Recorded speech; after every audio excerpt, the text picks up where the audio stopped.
Hey, hi, hello. Welcome back to my channel Life of Fun. I hope everyone is doing well. నేను ఈరోజు మీకు చూపించబోయే recipe వచ్చేసి mutton curry. ముందుగా మసాలా సామాన్లన్నీ తీసుకొని మిక్సీ పట్టుకోవాలి. ధనియాలు, జీలకర్ర, యాలకులు, దాల్చిన చెక్క ఇంకా ఈ లిస్ట్లో ఉన్నవన్నీ మిక్సీ చేసుకోవాలి. పౌడర్గా చేసి పక్కన పెట్టండి. ఈ రెడ్ది ఏంటని చూస్తున్నారా? గార్లిక్ని ఈజీగా పీల్ ఆఫ్ చేయడానికండి. దీంట్లో గార్లిక్ పెట్టి రోల్ చేసి చూడండి, మొత్తం ఈజీగా వచ్చేస్తుంది తొక్కంతా. ఇది అమెజాన్లో దొరుకుతుందండి. ఇప్పుడు dry red chilli, ginger, garlic అన్నీ కలిపి ఆ పౌడర్తో కలిపి పేస్ట్ చేయాలి. ఆనియన్ కూడా యాడ్ చేయండి, ఇదిగోండి మసాలా పేస్ట్.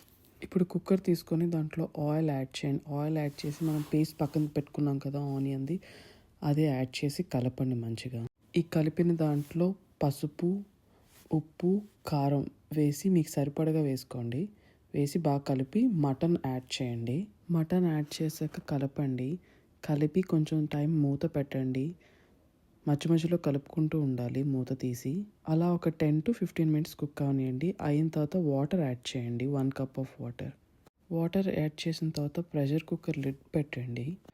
లిడ్ పెట్టిన తర్వాత ఒక 5 to 6 విజిల్స్ రానివ్వండి. అంతా పోయాక లిడ్ ఓపెన్ చేసి చూడండి. టడా, చూడండి ఎంత బాగుందో చూడడానికి. ఇప్పుడు మళ్ళీ ఒకసారి స్టవ్ ఆన్ చేసి స్పైసెస్ ఏమైనా సరిపోయలేదో చూడండి. సాల్ట్, కారం, మసాలా ఏమైనా ఉంటే ఇప్పుడే యాడ్ చేసుకోండి. ముక్క సాఫ్ట్గా కుక్ అయింది. ఇప్పుడు తాలింపు వేసుకుందాం. దీనికి ఆయిల్, రెడ్ చిల్లీ, కరివేపాకు వేసి వేయించి ఇప్పుడు మనం మటన్ దాంట్లో వేయండి. 5 to 10 minutes అవి పట్టనివ్వండి. ఆ పోపు మటన్కి పట్టిన తర్వాత ఇట్స్ రెడీ అండి, రెడీ టు ఈట్. చాలా సింపుల్గా ఎవరైనా చేసుకునేంత ఈజీగా ఉంటుంది ఇది.